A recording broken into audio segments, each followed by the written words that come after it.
There is a moment in every man's life when everything seems to go wrong at once. The money isn't enough. The future feels uncertain. People disappoint you.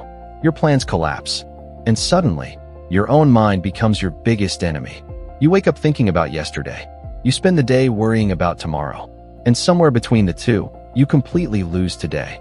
But here's the truth the Stoics understood thousands of years ago. Hard times are not always what destroy us. Sometimes, it's the emotional reaction we attach to them. A difficult situation happens, and your mind immediately creates 10 more problems. What if I lose everything? What if this gets worse?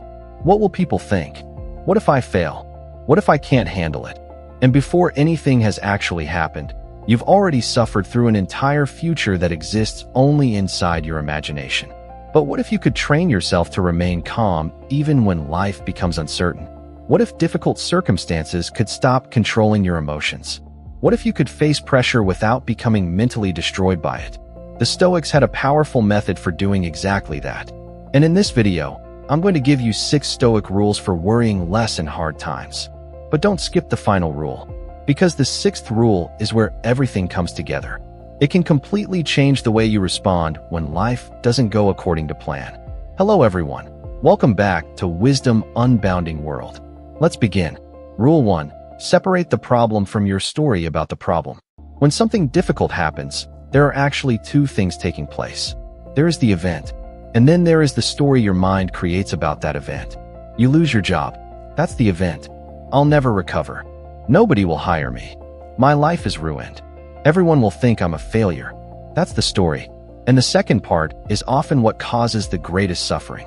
Epictetus taught that we are disturbed not simply by events, but by the judgments we make about them. Think about that. A problem is difficult enough by itself. Why add imaginary suffering on top of it? When something goes wrong, stop and ask, what actually happened? Not, what could happen? Not, what am I afraid might happen? Just, what is true right now? Maybe you lost money, but you haven't lost your ability to think. Maybe someone rejected you, but you haven't lost your ability to improve. Maybe your plans failed, but you haven't lost the ability to make new plans. The Stoic doesn't deny reality. He removes the unnecessary drama surrounding reality. So whenever your emotions become overwhelming, separate facts from interpretations. The fact may be painful, but your imagination doesn't need to make it catastrophic. Rule 2. Control what is actually yours. One of the most powerful Stoic ideas is the distinction between what you can control and what you cannot. You control your choices, your actions, your effort, your attitude, your preparation, your response. But you don't control other people's opinions. You don't control the economy. You don't control whether someone stays loyal. You don't control the past. You don't control every outcome. And yet most people spend enormous amounts of mental energy trying to control exactly these things. They worry about what someone thinks of them. They obsess over an outcome they cannot guarantee. They replay conversations they cannot change. They predict disasters they cannot prevent. This is like trying to command the weather. You can stand outside and become angry at the rain. But the rain doesn't care. The Stoic asks a different question. What is within my control right now? If you're worried about your future, control what you do today. If you're worried about your finances, control your spending and your work. If you're worried about your health, control your habits. If you're worried about someone's opinion, control your character. This simple question can bring your mind back from chaos. What can I do about this right now? If the answer is something, do it. If there is nothing you can do right now, release it. That's not weakness. That's emotional discipline. Rule 3. Stop living in the future. Worry is usually imagination traveling into the future and pretending to be reality. You imagine losing something. You imagine being rejected. You imagine failing. You imagine everything going wrong. And then your body reacts as if the imaginary event is happening right now. Your heart races. Your mind becomes restless. You lose concentration. You can't sleep. But ask yourself, is this happening right now? If the answer is no, come back to the present. Marcus Aurelius repeatedly reminded himself to focus on the present task rather than becoming consumed by the future. Because the present is where your power exists. You cannot live tomorrow today. You can only live today. Maybe tomorrow brings a difficult conversation. You don't need to experience it tonight. Maybe next month brings uncertainty. You don't need to suffer through next month today. Maybe the future contains a problem. When it arrives, you will meet it with the strength and information you have at that moment. So when your mind starts creating frightening futures, say, "That hasn't happened." Then return to the next thing in front of you. Your work, your family, your workout, your book, your responsibility, your breath, your present moment. Don't allow an imaginary future to steal a real present. Rule 4. Train yourself to handle discomfort. Most people want peace by eliminating every uncomfortable situation. The Stoics pursued something much stronger. They trained themselves to remain steady inside discomfort. Seneca sometimes practiced voluntary discomfort. Why? Because if you deliberately experience small amounts of difficulty, you become less frightened when real difficulty arrives. Take a cold shower. Exercise when you don't feel motivated. Spend some time without your phone. Eat simply. Wake up when you said you would. Do difficult work without constantly seeking entertainment. These actions may seem unrelated to worry. They're not.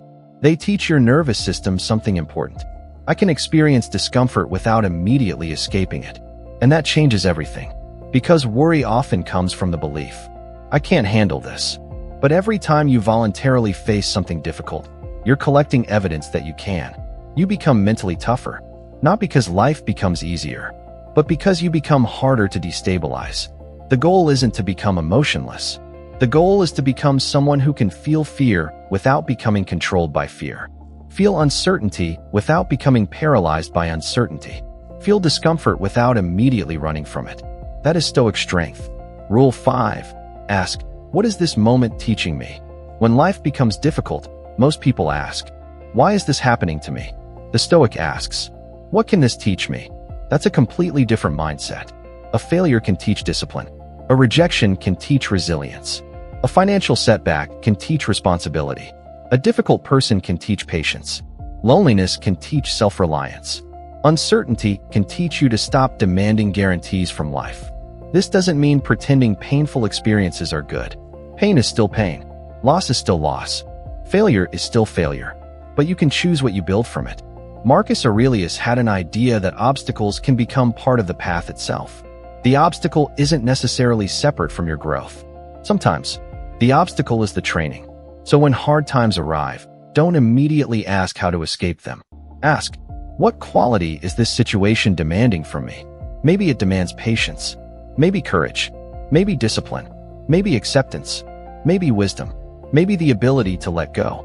Your circumstances may not be under your control, but the person you become because of them is partly your responsibility. Rule 6. Prepare for difficulty without expecting disaster. This is the final rule, and perhaps the most powerful. The Stoics practiced a form of negative visualization. They would remind themselves that things they loved could be lost, not because they wanted disaster, but because they understood that nothing in life is guaranteed. Modern people often do the opposite. They assume everything will remain exactly as it is. Then when something changes, they feel destroyed. But if you occasionally remind yourself, my situation could change, my plans could fail, people can leave, money can disappear, life can surprise me, you don't become pessimistic. You become prepared. And there is a huge difference between preparation and worry. Worry says, something terrible might happen, and I won't survive it. Preparation says, something difficult might happen, and if it does, I'll face it. That second mindset creates strength. So appreciate what you have, while remembering that you don't own the future. Love people, without demanding that life guarantee you'll never lose them. Work toward success, without believing your identity depends on achieving it. Enjoy good times, without assuming they must last forever. This is how you become emotionally independent from uncertainty. You stop saying, life must go according to my plan for me to be okay. And you start saying, whatever happens, I will meet it with reason, courage, and character. That is freedom. Hard times will come. No philosophy can remove that fact. There will be days when you lose. Days when people disappoint you. Days when your plans collapse. Days when you don't know what happens next. But perhaps the goal of Stoicism was never to create a life without storms. Perhaps it was to create a person who can stand in the storm without losing himself. You don't need to control everything. You don't need to know exactly what tomorrow will bring. You don't need everyone to understand you. You don't need every problem to disappear. You need something much simpler. The discipline to control your response. the courage to face discomfort, the wisdom to separate facts from fear, and the strength to say, I cannot control everything that happens to me, but I can control who I become because of it. So the next time life becomes difficult, pause, take a breath, look at the situation honestly, ask what is within your control, do the next right thing, and let tomorrow arrive when tomorrow arrives. Because worrying about the storm doesn't make you stronger. Learning how to stand in it does. If this video gave you a new way to look at difficult times, share it with someone who needs to hear this message. Subscribe to Wisdom Unbounding World, and like this video so we can continue bringing Stoic wisdom to modern problems. And I want to ask you one question. When life becomes difficult, what is the biggest thing you struggle to control? Your thoughts, your emotions, or your fear of the future? Tell me in the comments. Your answer might help someone else who is going through the same struggle. Until next time, stay calm, stay disciplined, and remember, you don't become stronger when life becomes easier. You become stronger when you learn that you can remain steady even when life becomes hard.